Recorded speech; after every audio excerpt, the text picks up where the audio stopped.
This is the Parents in Sport podcast. Amazing guests, honest conversations, topics that matter. Welcome to Season 2 of the Parents in Sport podcast. I am your host, Gordon MacLelland, and I'm delighted to be joined today by sports parent, author, blogger, Mark Maguire. Mark, thank you for joining us on the show. Gordon, it is wonderful to be here. It is wonderful to be able to talk to you. I'm at 8 o'clock at night. You're all early in the morning, which is good. Yes. I have been writing about my son's journey for quite a while now, for about 5 years. And I released many blogs. And then I started releasing them in the United States. And believe it or not, this one blog went absolutely crazy called Dad, It Doesn't Help. And it got, within a few months, over 1 million views. 1 million people were reading it. And as I wrote more and more, I realized after a few years, I can make a book out of this. And so therefore, I went from just being a dad who was highly critical of himself, of the things that I was doing wrong, putting them all on paper to what my son could teach me, or what he did teach me, and through his reactions to my parenting. And suddenly this book has, hasn't gone crazy, but it's done okay. It's done all right.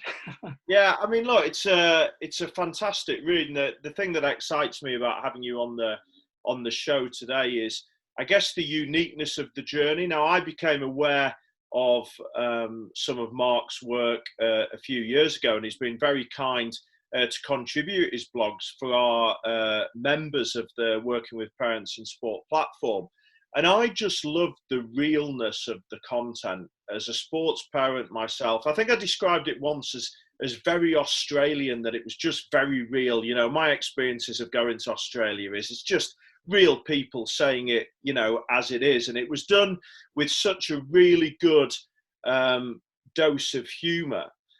And what makes Mark's work even more unique, and just filling in a little bit for our listeners, is that Mark's involved in Australia in a sport that in many ways just is bizarre, and that's baseball, which we all obviously associate generally with countries like Japan, or particularly the US. And Mark, I'll let you tell your listeners, because you've had some exciting news, despite going through all this journey over the last year. You've had some exciting news with your son. So do you want to share that with people, or what he's doing now? Gordon, 1 year ago, pretty much to this day, my son signed in Australian dollars, like $1 million contract with the Pittsburgh Pirates. He's always wanted to be a professional baseball player. He's always had his eyes set on that, his heart set on that. But to actually then, a year and a half, 2 years ago, there was about 18 US clubs chasing him out of 30. And that put him in a very good bargaining position. And so with my surname Maguire, they nicknamed the scouts, and the club officials called me Jerry Maguire, of course, from the movie many years ago. And we negotiated pretty hard for him, and my son is delighted.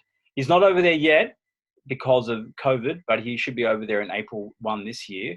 But as a 16-year-old, he signed a very big deal, and he was extremely lucky kid, extremely lucky. Yeah, I mean, it's just an amazing story, isn't it? You know, to come from a country where, you know, the infrastructure probably isn't there to reach those levels compared to how it's set up, perhaps in the US, and I'm sure, you know, that I guess the exciting bit now, Mark, is him actually getting over there, and actually you probably continuing to write on the next bit of the journey, because it's not finished yet. So, you know, goodness knows what we're talking about in a few years from now. You're not out of the woods yet. You're not finished yet. I just love listening to your English accent. I feel like imitating it, actually. But no, I'm not finished yet. I'm halfway through writing another one called "So You Want to Raise a Champion," and again, looking at the part of his journey from 15-year-old onwards, about what it's taken him mentally to defy the odds and be signed and play in a game that is just foreign, really foreign to Australia, because like England, we are cricketers. We may not be as good as the English right now, but we'll get there back there one day. But the reality is, yeah, I'm noting his journey already, from how he actually mentally prepares himself and how he changes himself to play with the big boys in the US. So, yes. Yeah, I mean, it's going to be a, I guess also for him a massive change of culture as well, isn't it? You know, he's going to have a lot to sort of engage with. You know, not just the playing of the sport, which I'm sure he'll do brilliantly at, but actually a whole change of life and culture compared to probably what he's been used to with you.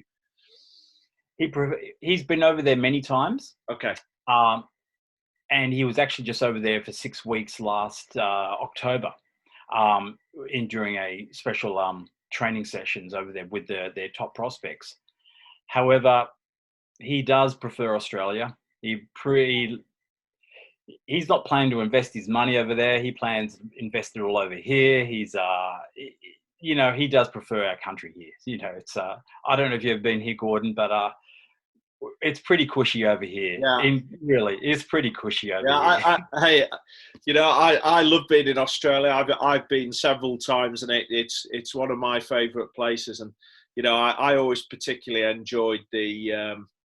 I like the whole culture. I like the sporting environments, but I also like the people.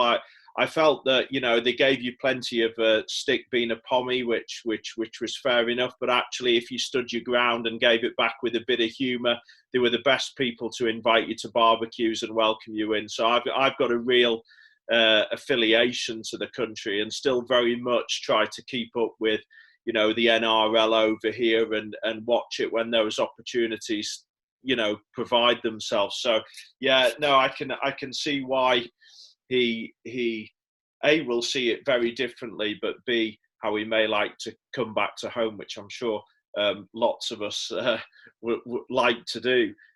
So rolling back the very years to the start of the journey. So when your son started, Mark, you know, in sport, what was you thinking back then? Or when did you first introduce him to sport? When did he start getting into baseball? What other things was he doing? I mean, how did it all begin? I wanted him to be a football player, sorry. I should be a curse be upon me to call it soccer. A football player and a cricket player. Yeah. That's what I was raised doing myself. I was an athlete. I was a runner, and I played football and cricket. And if I played it, that's what my son was going to play. But some friend of his, when he was 5 years old, at school, invited him to a tri-T-ball day in Castle Hill. And he went along and loved it, just loved it. And I had no intention of him joining. I was meant to be taking my daughter somewhere. But my wife said, you got to take him now. I said, I don't want nothing to do with T-ball, baseball. He loved it. And at that very time, there was a pretty hardline head of coaching who said, none of you parents put your hand up at the coach. Your sons and daughters are not going to play. There won't be any team for them. And as a good sinner, I put my hand up, not knowing anything about the sport, not even liking the sport. I put my hand up and thought, all right, I'll do it. And I began my coaching career as a T-ball T-ball coach.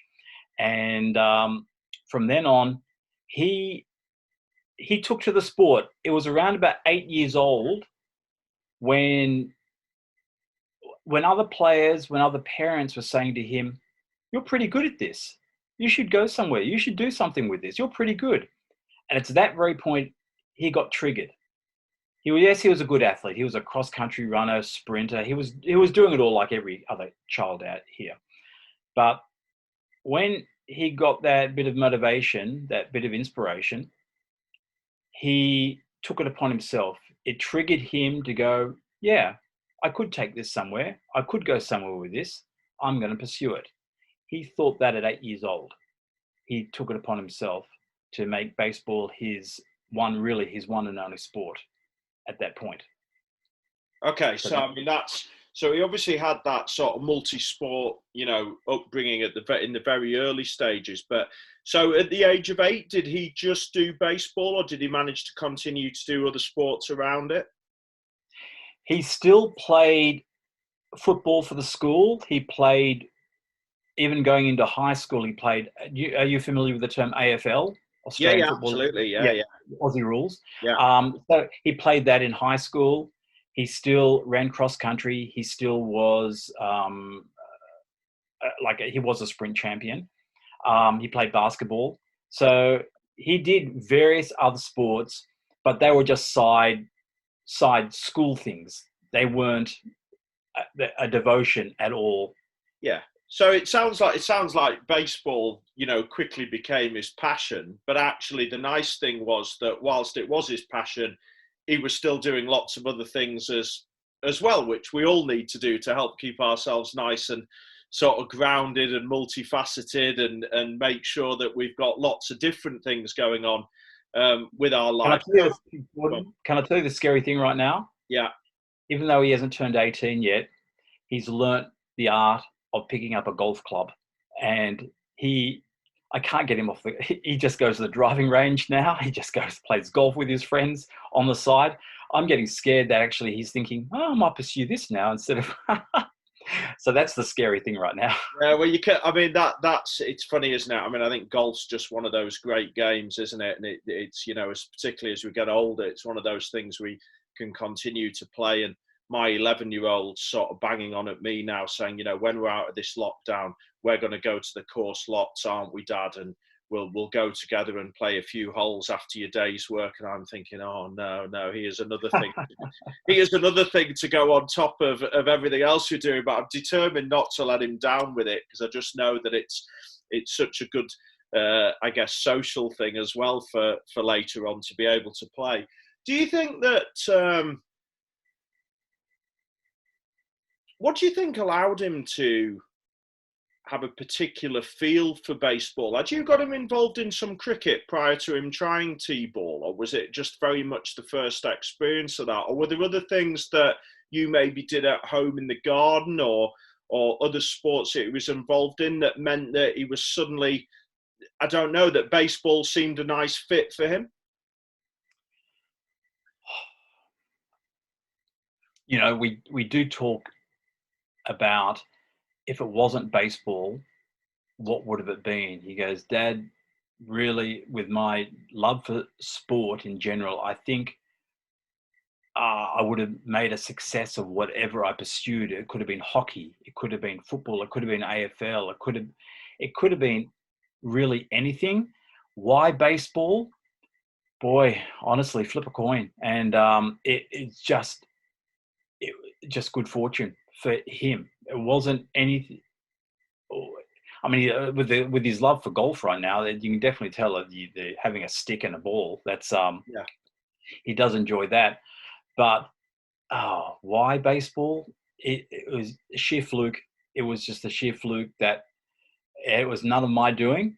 But because I became the coach as a kid, I tried to learn as much about the sport as I could. That's where it's sheer fluke, Gordon. I can't tell you why.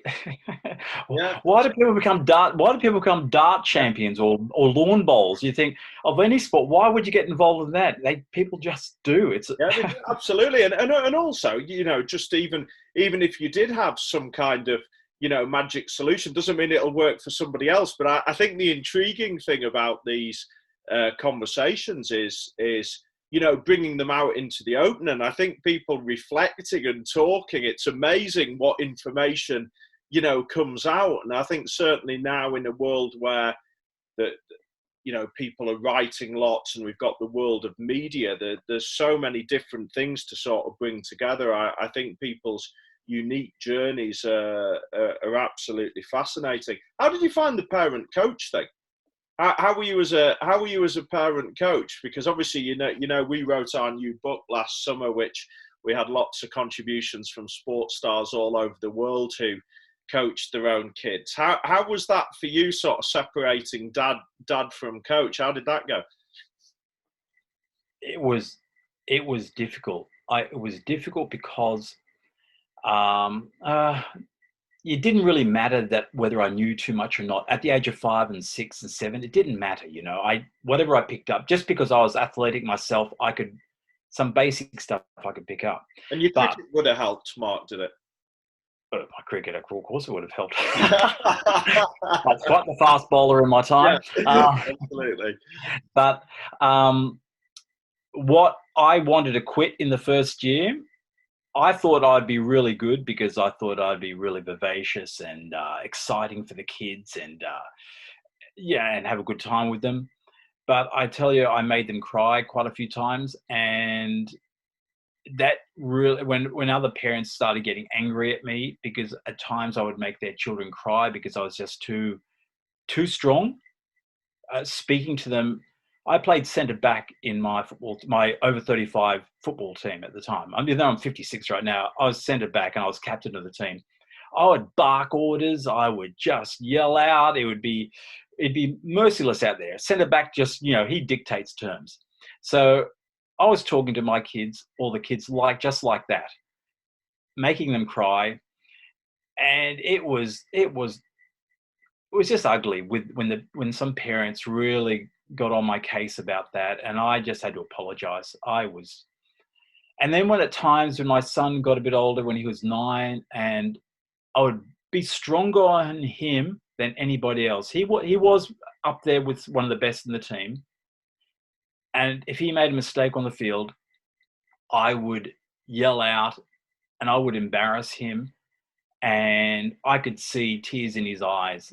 And it breaks, even now when I talk about it, it breaks my heart because I think, oh man, what was I doing? I was being tougher on him because he was my own kid, and I thought I had to make a point or an example that I wasn't going to be soft on him. But I just realized this is not healthy. This is not good. This is not, if he wants to go somewhere with the sport, and I'm going to be the guy holding him back mentally, emotionally, because he's not going to enjoy it anymore with me barking orders the way I was barking orders and barking criticism in particular. He didn't deserve that. No kid deserves that. No, I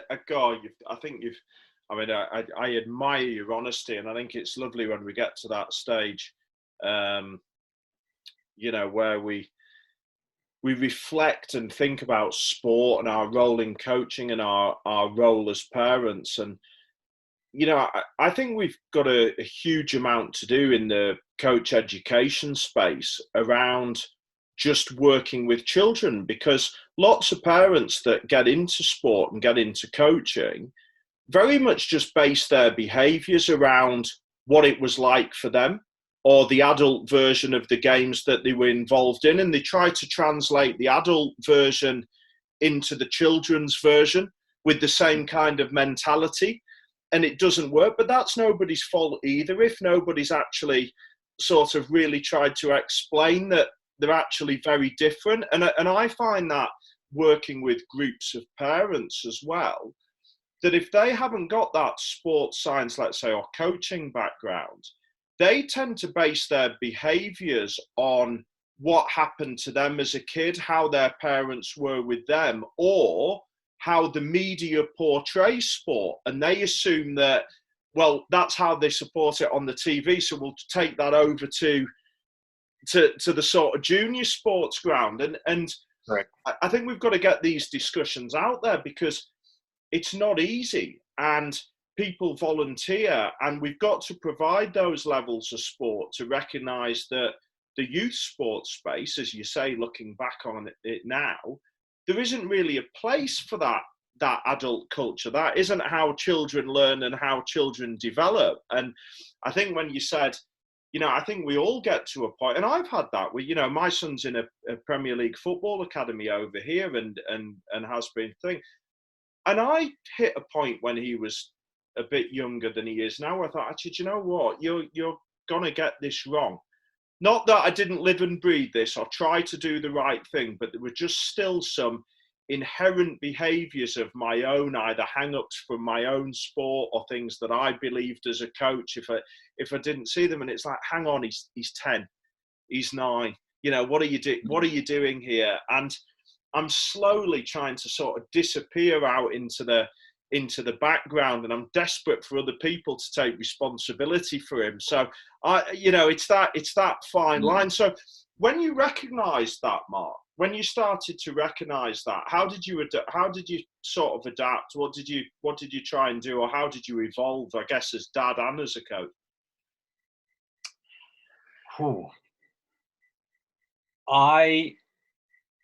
When my son was 9, he was going to be playing under 10s. I thought at some point, I would rather be an assistant, and I'd rather get someone in there who knows more about the sport and who is emotionally removed from the kids, just an outsider. I sought to get an outsider in to coach, and I would just assist. There was 2 reasons. Not only just because I wanted someone else to coach my kid, but I wanted someone. I was either I could keep going coaching, and even to this day, they'd probably still have me coaching, but I would be teaching them bad habits. I would allow bad habits, and these kids were good athletes in the game, and I only knew so much. I had to bring in more experience around me. Otherwise, these kids are gonna fail at a higher level when they do grow up. My son had this ambition to do well.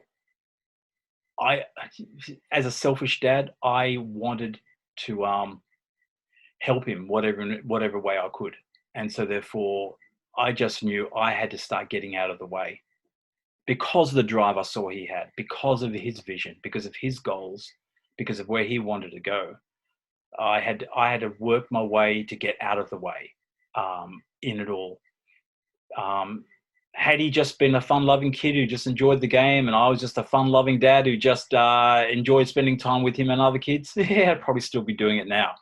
But because he had a different perspective on the game and a different vision, that is why I saw I have to move on. I have to do other things in the game and not be directly involved with the coaching, if that makes any sense. Yeah, absolutely. And I think, we know that in the long run that we need our children to be intrinsically motivated, or that the ownership of the experience has got to come from them. And we often talk to parents and say, that's ultimately what you're trying to do.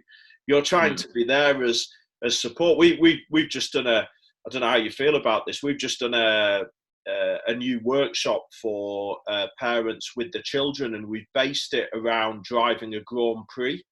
And the children are driving the car, and the parents are with the headsets in the pit lane, and they are there for when the tyres blow out or things absolutely go wrong, and the drivers know that they're there as and when they're needed, but actually they're navigating the thing and making their decisions based around it. And I just think it's a lovely analogy for where we actually ultimately want to get to, because there will come a point that if we drive the whole experience and it's because of our goals and our aspirations for our kids, when they get those teenage years and there's other priorities and there's other things going on, they're just going to drop out anyway the moment they start making their own choices.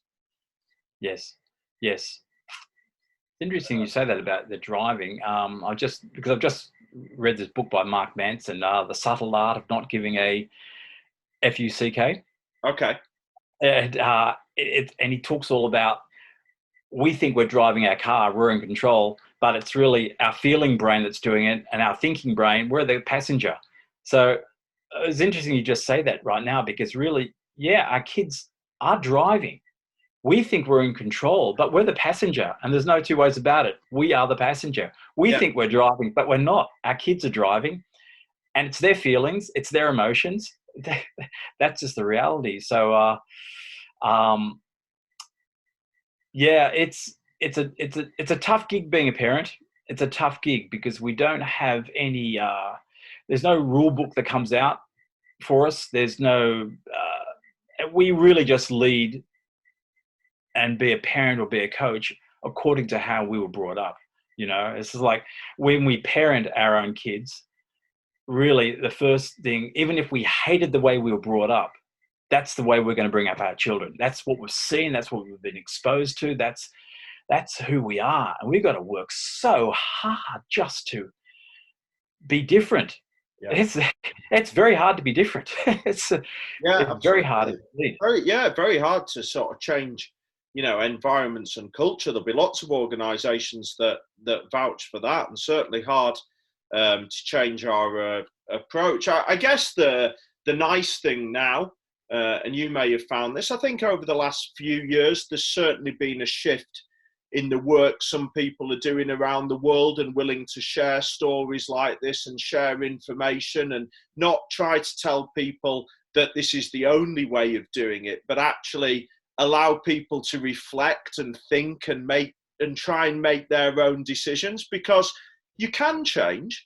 You know, as you said, you become aware, and the more information you have, you start to think about things, and then you start to look at it through a slightly different lens, and you start to think, oh, not sure I've got that bit right. Actually, do you know what? If that happens again, I may do that slightly differently next time. And actually, that's a really good thing for us as humans and not just as parents, isn't it? Just recognising, oh, hang on, it's all right for us to mess this up. As you say, there's no manual, but actually, if we mess it up, just like we would in anything, I guess, surely we'd then have a look and think, is there another way of doing it?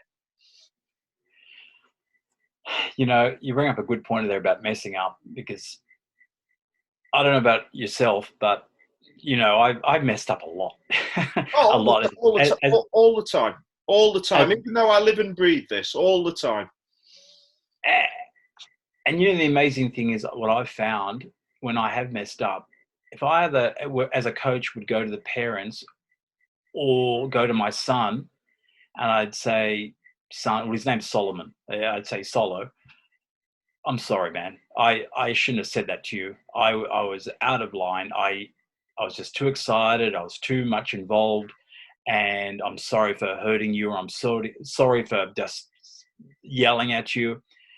The kids are very forgiving, and we can mess up a lot, not intentionally, but we can mess up a lot, and we will be forgiven if we're just humble enough to go to our kid or go to other kids and say, we're sorry, I'm sorry, you know, I'm learning. It actually helps, and they're forgiving, and they'll accept us back, and in fact, they feel stronger from it as well as us, you know. Yeah, it's almost that sort of growing together thing, isn't it? We almost sort of grow and enrich each other's experience through our sort of shared learnings and those moments that we share together, whether they're successful moments or they're moments of disappointment, which we'll certainly have along the way as well. Do you, looking back over the whole journey for you, what do you think was the most, what bits did you find the most challenging? You know, was it the trip home after events, for example? Was it the actual watching of them being involved in competition? Was it your attitude to them at home, if you felt that you may be putting in the right amount of work or effort? What did you find the most challenging on a personal level through the experience? When he was 11, you have this blog on your site called Dad, It Doesn't Help. One of the catalyst behind that was when I asked him, son, when I go around and start yelling out or start giving you insights or giving you ideas or telling you how to improve the game during the game, And when he bluntly said to me at 11, Dad, it doesn't help, it floored me. And then when he said, Dad, let me tell you, none of the kids like it when their parents yell out. None. And at that point, I just had to write, because I like observing about things. I like, studying myself. I like figuring out who I am. And I just had to write that very line, Dad, it doesn't help, just became symbolic with me and with everybody else that I spoke to, because everyone could relate to that we think we're a great help, but we're not. We're really not. And I had to just suck my ego in and just realize, boy, I better shut up. Otherwise my kid is going to hate the game, and, might even hate me if I just one of those parents that keep yelling out, because I couldn't help myself. Another significant thing was at the age of 12, you can do this around 11, 12, I suggest to our parents. I stopped at that point asking him about training, about working hard. I had to say to him, son, at this point, I'm never going to ask you again, do you want to do any extra training? Do you want to go here or go there? Do you want to do this or that? You must suggest it to me. I know you want to go somewhere in the sport. I know you really love it, but you're going to have to ask me, Dad, can we go to the park and have a throw? Can we go to the park and have a hit? Can we do that? Because at that point I said, son, I'm never going to ask you again. It has to be your drive, has to be your will, has to come from you. Otherwise, I'm going to be pushing my own barrow, and it's not going to be you. And so that was significant when he took it upon himself to always ask me at that point, and I was never going to ask him again. That's really... Yeah, I mean, two very powerful stories, aren't they? And I think you say that strap line of Dad, it doesn't help, and it was the first thing that caught my eye when we were sort of first introduced to each other a few years ago now, because I think the power of our children's voice, and in our workshops with parents, we so encourage them to actually go and ask their kids questions and actually properly listen. Yes. And get their responses, because those responses are so powerful and they are so real, and they are probably so different, the responses, to what we think we would expect to hear. And I think it is such an important part of the journey, and a regular thing as well, because obviously as children grow and develop, those thought processes and responses will change. So it's not a case of just saying, oh, well, I'll do it once. We need to be checking in regularly with those types of questions to get a gauge of how we best support. Because as you say, we all need help in what the best way of supporting is. And it's going to be different, isn't it? It's going to be different in different houses. It's going to be different for different people, depending on where we are. But ultimately, it's got to be something that comes from the child and works in our context, which it sounds like you were able to do with your son. Yeah, I had to figure out, okay, where is he at and what works best for him? Because what works best for me is to yell out and try to be in control and think that I had the answer. That's what works best for me. But it didn't work best for him. And Gordon, even to this day, at times, I feel like yelling out. He said he's about to turn 18. But the funny thing is, he's told me a couple of years ago, he said, Dad, he took me aside and said, Dad, really at the age of 10, I stopped listening to you because I knew more about the game than you did at that point. So in some sense, I stopped listening to you. And in that sense, about when I gave him technical advice. But the funny thing is I learned now is, I see times he has games and, he has some bad games. There are some times he strikes out. Okay, let's forget whatever sport. It doesn't matter what sport it is, but he just had a bad game. He struggled in the game.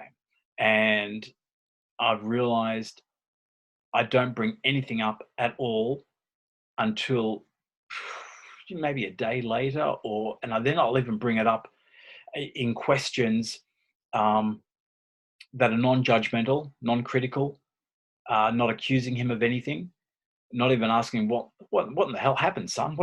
I don't even put it. I'll ask him more in an observational way. This is where a relationship has come to now. I'll talk to him about, what did you observe of yourself out there? When everything's calmed down, of course, I'll ask, what did you observe of yourself? What did you notice? And he may start giving me answers in positive or negative or highly emotional. Oh, I played crap out there, or I did this or that. Or I said, no. Don't tell me how good or bad you were. Just tell me what happened. Just tell me, what did you observe of yourself? And so then at that point, he's able to constructively say, this is what happened. This was what was going through my mind. This is really how I need to challenge myself and take my game higher next time, because our relationship has come to the point right now where, instead of talking in any judgmental or critical way, is to talk about just really what is he observing. That's it, because he's a competitor. He knows, he wants the best. He doesn't need my input. He just needs to observe himself. Did I go off track there, Gordon? No, not at all, Mark. And just conscious of the time, for me, that's a sort of lovely way to start bringing this sort of episode to a close, because you've shared with us those starting moments of the journey, the relationship that you had with your son, a bit ago trying to coach with him, the changes you had to make as he hit those early teenage years, to the stage where you're at today. And it's a very different relationship. You've got a very different perspective and a very different viewpoint from when you started the journey. And it sounds like you've both had the most amazing time together. And it sounds like you're still good friends, which I think's the really good bit as part of this as well, that, you've got a really strong relationship.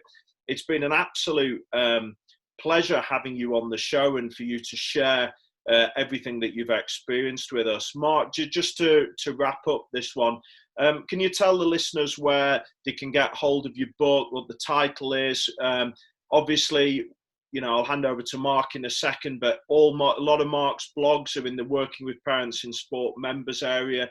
The headline act is Dad, It Doesn't Help, but there's loads of great content from Mark in there. So Mark, over to you. Just tell our listeners about your book.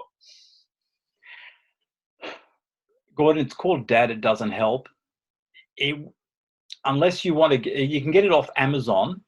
However, I don't mind. I'll just, for all your members over there, I don't mind just giving you the blogs and them just downloading themselves, really, because it's an easier way and a better way to do it.